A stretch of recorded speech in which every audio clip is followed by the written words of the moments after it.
Peace and blessings, family. It's me, Coach 67 Sports TV. Shout out to the awesome and amazing LDBC, Lions Den Boxing community. Before we go any further in the video, like the video, share the video, comment in the comment section, and subscribe to the channel. All right, this particular video is going to be on the New Orleans Saints. The Saints ended up finishing the regular season with a 7-10 record. They didn't make the playoffs. Wild card weekend starts this coming weekend, and the Saints just had a disappointing season. Now, I know a lot of Saints fans are going to attribute the poor season to a rash of injuries the Saints had during the course of the season. I think that contributed to the Saints' lackluster season. However, in my opinion, I think two major issues the Saints had during the course of the season. First and foremost, Dennis Allen being the head coach. I think he was a good defensive coordinator. However, I think he leaves a lot to be desired in terms of being the head football coach for the Saints. I mean, his decision making to me is questionable at times, and in addition to that, he just doesn't have that certain. I don't know what it is. It's like he's missing a certain ingredient in terms of being the head coach. So, you know, I just don't think he did a good job this season as the Saints head coach, me personally. I think they would have been much better served had Sean Payton still been the head coach. So I think he's definitely a good coordinator. Certain guys in the NFL, they're good coordinators. Whether it's offensive coordinator, defensive coordinator, no matter what their specialty is, certain guys are coordinators and other guys are head coaches. And in this particular instance, I think he's just a good coordinator. I don't think he's a head coach. I think if he would have been a good head coach, he'd have did a better job when he's the head coach of the Raiders, and that's just my opinion. In addition to that, the quarterback position, Andy Dalton, I think at this stage in his career, all he is a good backup quarterback at best. He could give you a stretch of maybe 3-4 weeks as the backup, just to kind of hold things down till your starter returns. But he was the starting quarterback for most of the season for the Saints, which I thought was a terrible decision. I know Jameis Winston was the starting quarterback when the season started. He struggled at the beginning of the year. He had a transverse fracture. For those individuals that don't know, is a spinal fracture, but instead of it being a vertical fracture, it's perpendicular to the spine.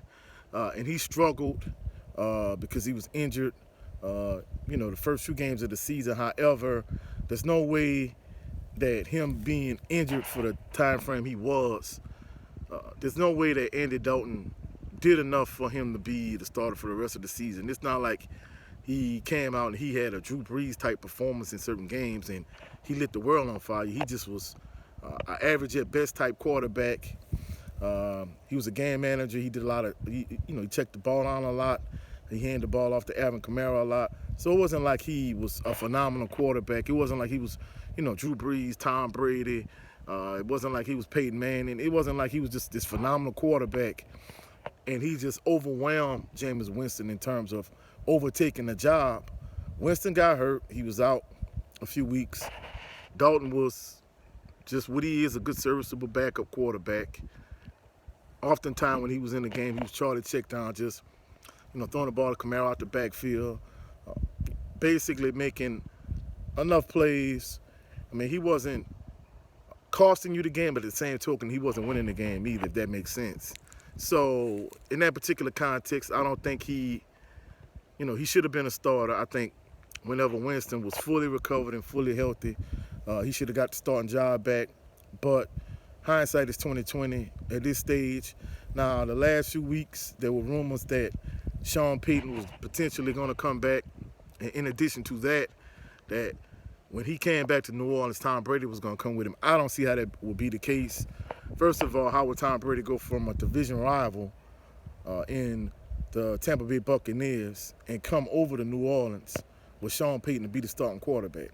First of all. Second of all, even though he's arguably the greatest quarterback of all time, I wouldn't even, at this stage in his career, I wouldn't want him to be the starting quarterback for the Saints. I mean, unless you could some kind of way come up with a situation where Tom Brady would be your starter. Of course, Sean Payton would be the head coach, and maybe you could get a high first round pick, which the Saints has no first round pick in this coming draft.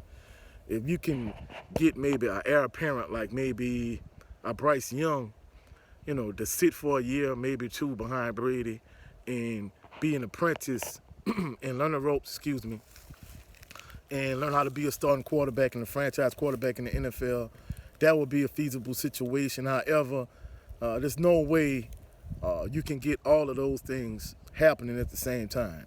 There's no way you're going to be able to get Sean Payton back and Tom Brady and maybe a young heir apparent like Bryce Young to be the backup quarterback, especially when you have no draft capital.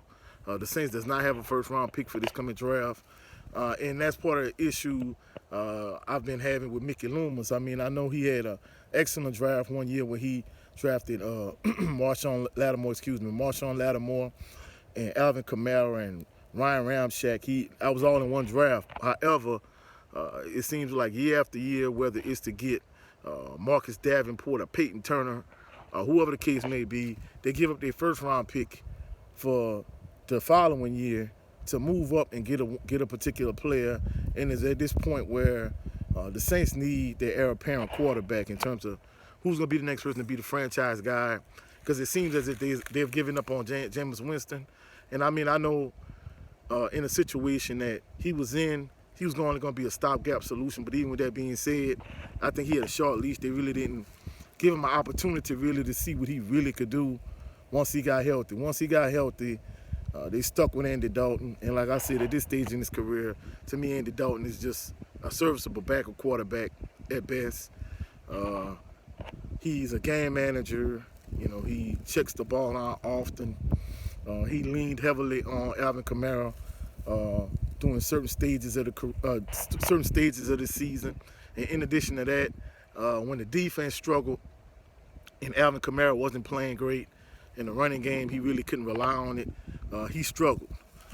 And like I said, had he been that guy, he still would be in Cincinnati instead of having your new franchise quarterback, Joe Burrow. Instead of Joe Burrow being in Cincinnati, they still would have Andy Dalton if he was that guy. So I wasn't high on Dennis Allen as a head coach this year. I thought he was a little bit below average at best. I wasn't sold on Dennis Allen. Like I said, had he been that guy, he'd still be a head coach for the Raiders. And I wasn't ever sold on Andy Dalton. I felt like he was a serviceable backup quarterback at best. He's not going to lose you the game, but he's not going to win you the game either. I think they should have stuck with Jameis Winston. And Jameis Winston has 1 year left on his contract. It's obvious that they're going to move on from him. However, they don't have any draft capital to get a young quarterback of the future. So it's going to be interesting to see. Now, the latest rumor mill is that at one point the Saints were interested in bringing Sean Payton back. It seems as if they're going to stick with Dennis Allen and they're going to ride with him at this particular point. And as a result, a lot of teams have been courting Sean Payton. The Saints still has his rights, and if another team hires Sean Payton to be their head coach, that particular team is going to have to compensate the Saints with some type of draft capital, some type of assets. So it's going to be interesting, and also in terms of the rumor mill, it seems as if the Raiders have moved on from Derek Carr, and it seems as if the Saints are interested in getting him. And to be truthful, I don't think that's a good idea. I mean, for what you gonna get in Carr, you just might as well stick with Winston. And then it seems as if they moving on from Winston also. So unless you're gonna get a guy that's gonna be a for certain franchise guy, I mean, why are you gonna get guys like Andy Dalton, Derek Carr, whoever? I mean, you got to get a guy that you think gonna be a franchise guy. I mean, for that, if that's the case, I mean, you get any just random quarterback at this point. So I mean, I don't know. It just kind of leaves a lot to be desired in terms of what they're gonna do in terms of the draft, in terms of maybe potentially getting them a quarterback for the future. Like I said, they don't have a whole lot of draft capital. You still got someone like Michael Thomas who got a $100 million contract, and since he's gotten paid, he's been injured more than he's been healthy. So this is going to be interesting to see how Mickey Loomis and the Saints brass put everything together. Hopefully they make the playoffs next year, but they're going to have to sort out the quarterback situation, and they're going to have to sort out many other situations in terms of their roster to see how things play out. Hopefully things work out, but I'm at the point now where from a Saints, as a Saints fan, from my perspective, I'm not really confident in the organization at this point, because you need to keep certain players you need to let go, and in addition to that, you need to sort out the quarterback situation. But that's it for this particular video. Coach 67 Sports TV. Shout out to the amazing LDBC. I'll catch y'all on the rebound. Have a blessed, phenomenal evening. Peace and blessings.